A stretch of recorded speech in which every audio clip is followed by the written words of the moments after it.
Olá, alunos, tudo bem? Eu sou a professora Camila Menacho e, juntamente com a professora Juscelia, vamos dar continuidade ao conteúdo.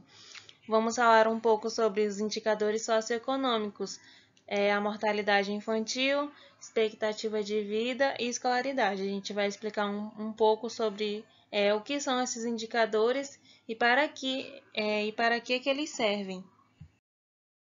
Bom, agora vamos relembrar o que são indicadores socioeconômicos, né?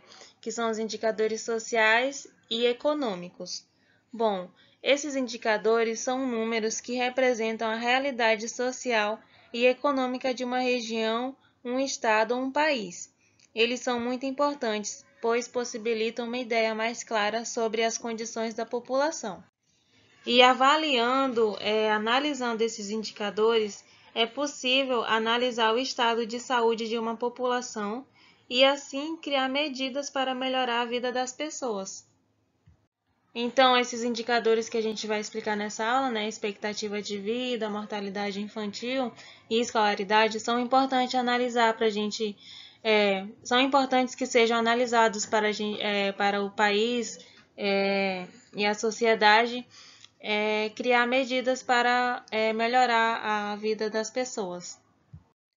Eu vou explicar um pouquinho para vocês, meninos e meninas, a mortalidade infantil, tá? A taxa de mortalidade infantil corresponde ao número de crianças que morre antes de completar um ano de idade.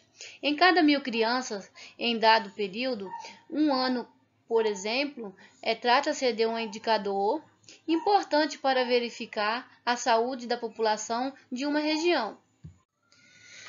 A falta de saneamento básico e assistência médica à criança e à gestante e a desnutrição são fatores que elevam a taxa de mortalidade infantil. Em razão disso, quanto mais desenvolvida uma região, menor será a taxa de mortalidade infantil.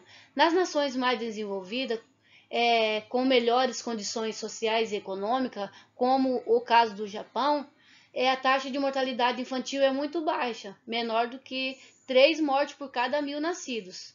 Já no Brasil, segundo o IBGE, em 2015, foi de 13,3 mortes para cada 1.000 nascidos, mantendo uma tendência de queda de 26 anos, tá?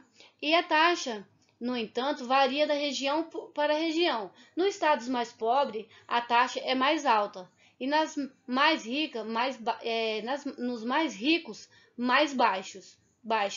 E a queda se deve, entre outros fatores, ao maior número de habitações com saneamento básico, acesso ao serviço de saúde, com melhoria no acompanhamento de saúde de mulheres grávidas e crianças.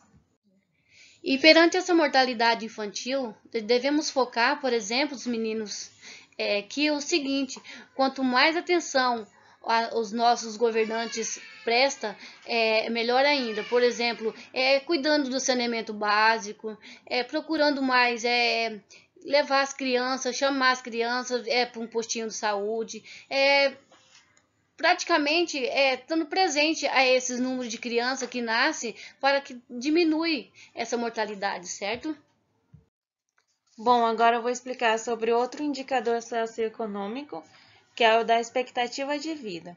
O número estimado de anos de vida para uma pessoa desde seu nascimento é conhecido como expectativa média de vida ao nascer ou simplesmente expectativa de vida, ou seja, é o quantos anos a pessoa vive em determinada região ou país. Bom, e esse indicador vem aumentando no mundo ao longo do tempo. Ou seja, cada vez mais as pessoas estão vivendo mais, estão tendo uma maior expectativa de vida. Isso se deve à melhoria nas condições de saúde, como saneamento básico, campanhas de vacinação e maior atendimento médico, além de novos medicamentos e tratamentos desenvolvidos pelas ciências da saúde. No Brasil, em 2015, a expectativa de vida ao nascer era de 75,5 anos. Lembre-se, no entanto, de que esse indicador é uma média, que varia em função das condições de saúde de diferentes regiões de um mesmo país. Ou seja, no Brasil todo, a média dá 75 anos. Mas aí tem região mais pobre, né, que normalmente as pessoas não conseguem viver tanto por não ter muito acesso a médicos, não ter um saneamento básico apropriado. Bom, agora eu vou comparar a expectativa de vida entre países desenvolvidos e subdesenvolvidos. São dados do ano de 2015.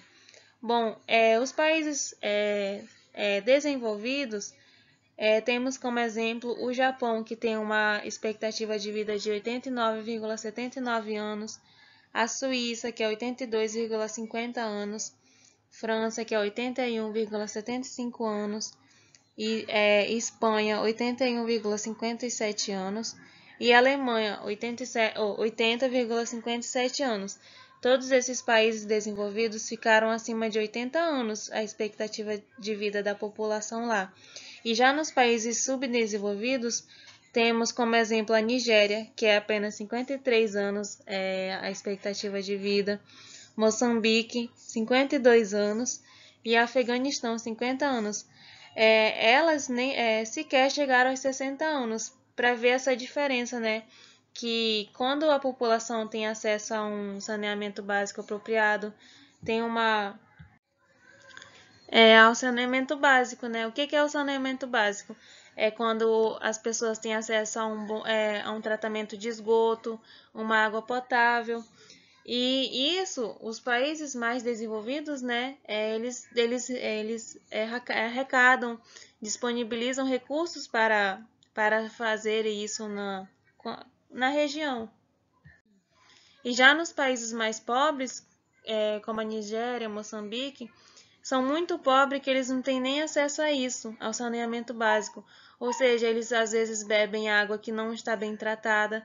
E quando a água não é bem tratada, pode ter verme, parasita, causar doenças nas pessoas que fazem com que elas morram mais cedo, antes do esperado, por não ter esse acesso ao saneamento básico. Então, pessoal, vou falar um pouquinho sobre a escolaridade, certo? O nível de escolaridade de uma população refere-se ao tempo de estudo das pessoas. A porcentagem de crianças que frequentam a escola e o índice de analfabetismo são importantes indicadores dos padrões de vida de uma população, certo? Quanto maior o nível de escolaridade de uma população, maior será a sua qualidade de vida e maior o desenvolvimento de um país. Com boa educação e boa saúde, amplia-se a possibilidade de trabalho e de melhoras das condições de vida, como por exemplo o ingresso e a permanência na escola depende muito de quanto a família ganha, quanto a renda familiar baixa, né? São frequentes os casos de crianças e adolescentes que deixam de frequentar a escola para trabalhar e ajudar no sustento da casa. No Brasil, o programa de erradicações do trabalho infantil, como por exemplo o PET, ele visa proteger crianças e adolescentes menores de 16 anos contra qualquer forma de trabalho, procurando garantir que frequenta a escola. Então, esse programa PET é um programa do governo que quando você está nele, o governo, ele direto e eles vai lá na tua casa, eles quer saber a sua nota, ele quer saber se você está indo na escola, não pode ter falta na escola. Esse PET, não sei se vocês sabem, ele é tipo assim a Bolsa Família. Tem um valorzinho que por cada criança que participa, que vai na escola, eles ganham. Só que assim, a criança que deixou de ir para a escola, não tiver muita falta, não tiver muito desenvolvendo na escola, o governo vai e corta essa bolsa. Mas é o seguinte, o governo fez isso para fazer o quê? Para vocês, para as crianças, incentivar eles em participar e diminuir o alfabetismo. Desculpa, pessoal, analfabetismo, entendeu? Então, esse PET, esse é um programa do governo, Não sei se vocês conhecem, né? Mas é muito bom, que é um incentivo muito grande para erradicar as pessoas que não vão para a escola. Agora eu vou falar um pouco sobre o analfabetismo, que é o que a Juscelia já estava comentando. A taxa de analfabetismo vem caindo ao longo dos anos. Essa taxa, né?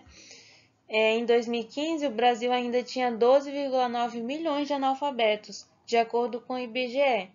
Em 2005, 11,1% das pessoas com mais de 15 anos não sabiam ler e escrever.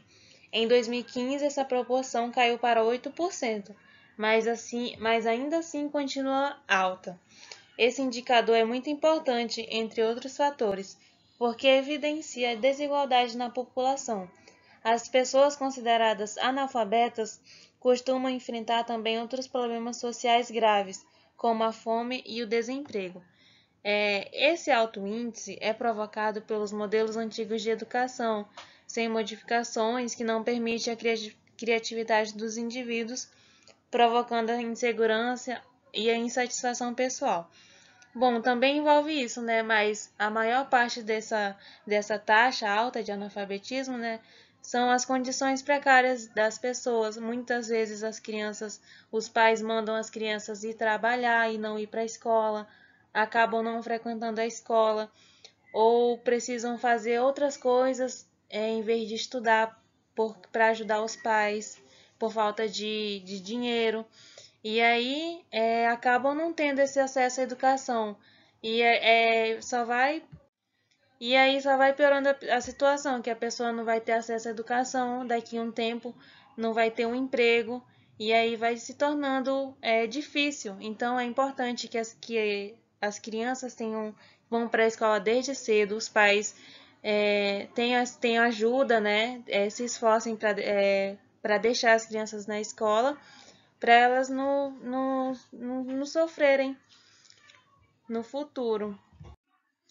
Bom, agora vamos deixar umas pequenas perguntinhas para vocês responderem sobre a aula e até a próxima.